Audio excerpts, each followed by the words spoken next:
Now these aren't totally dry, in fact they're still quite sticky, but I want to show you the other way of clamping that I've recently invested in for the workshop, because even though this may look like a big workshop, it really is a small workshop and space is at a premium. And also back in the bedroom, workroom, for a room for woodwork, I'm only using a 1.3 by 1.8 metre space. And that means I'm very limited to how I can build bits of furniture, which I want to build cupboards, and I want to build desks, and I want to build tables and beds and all sorts of chairs. So for me, I need a clamping system that is going to be very, very compact, but also at the same time very, very effective. And here is what I think is the best clamping system I've ever seen, and it's called Platter. I'll take you over to the wall I've got it set up on, just to show you how easy it goes together. There's a rail here that's just sitting on a cheap bit of pine stud, and then there's one screw holding this part onto there, and these external outriggers actually clip together. These slide up and down, so whatever depth I want or whatever width of board can fit in there, and these slide so I can position them anywhere I like. So I'll take these out of the clamps and we'll go over. We'll see how it goes together. Bead of glue. Over there. Same, spread it out. Then you take this, place it on that one there.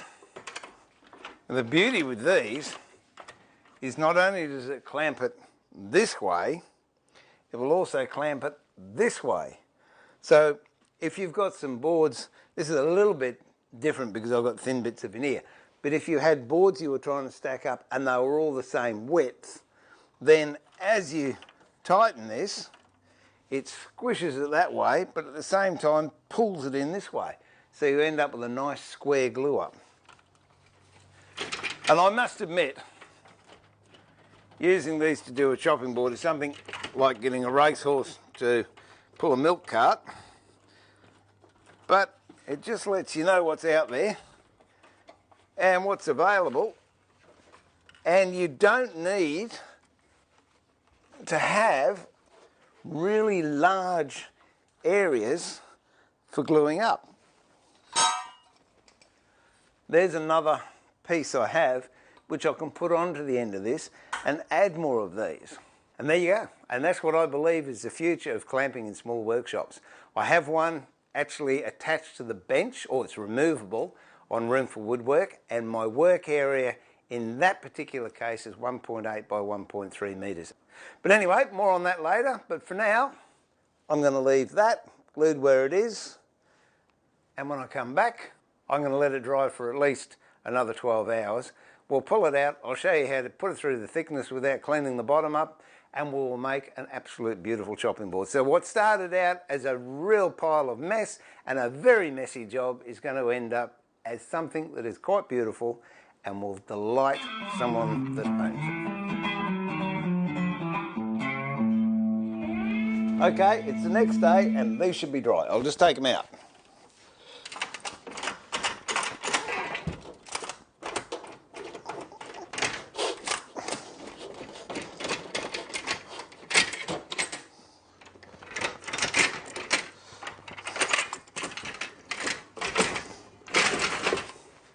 There we have it.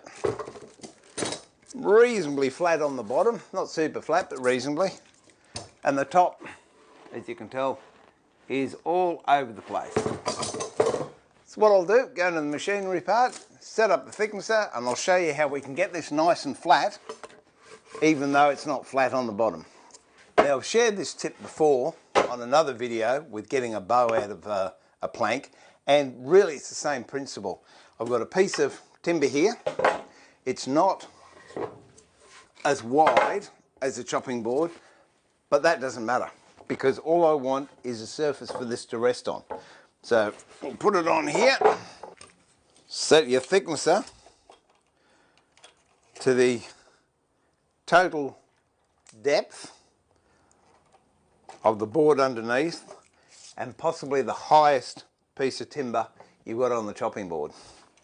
And I really don't mind on the first couple of passes, even if it doesn't take anything off. I would prefer to have too much table down rather than not enough and rip a lot out. And you've got to take this very gently, about 1/2 mil at a time, until you get a flat surface.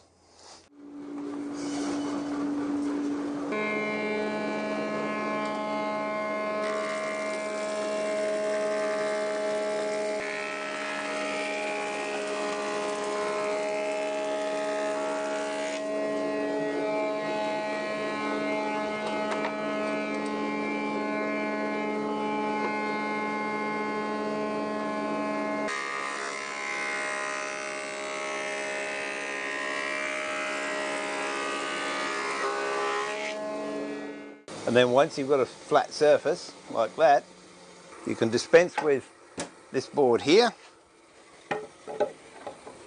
and use this side to go down on the table. And then just use the thickness as normal.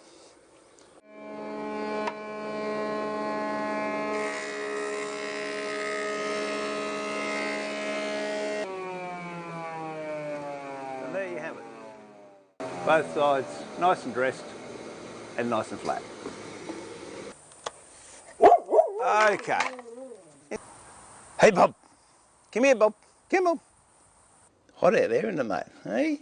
What was a ragtag looking chopping board that was awfully messy to make, now looks quite respectable.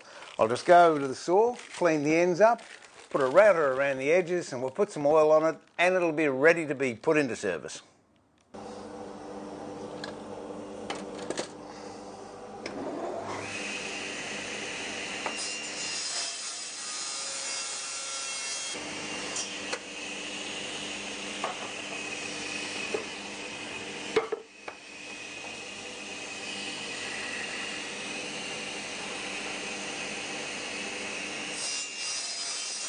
So now that's all cut to size and I'm happy with it. I'm going to put a routed round over on it. Unfortunately my router on my router table's died, although it is going to get fixed apparently, which I'm pleased about.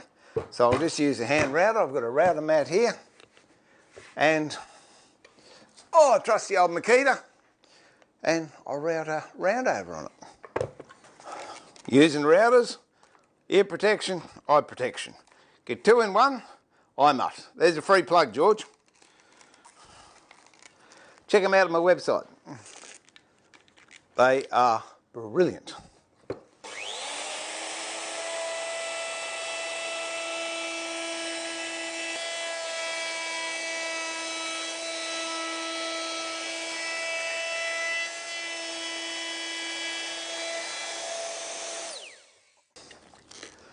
Now you might like it like that, just with the one round over, or you could put one on the other side. I think I'll put one on the other side, that way you can use both sides.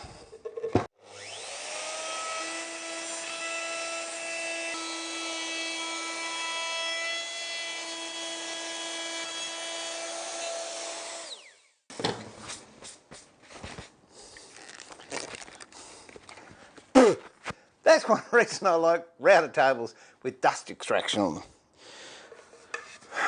There we go.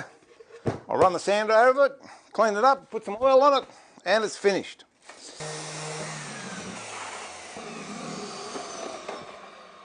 And there we have it. Nicely sanded, rounded over, nice and smooth. And to think, this is what it looked like about half an hour ago. So there you go. Get messy in the beginning, end up with beauty in the end. But this is the part I love best of all. Got some, my favourite, Libron tung oil. It's a nice thick oil. It's good for food prep surfaces. Look at the transformation when I put it on.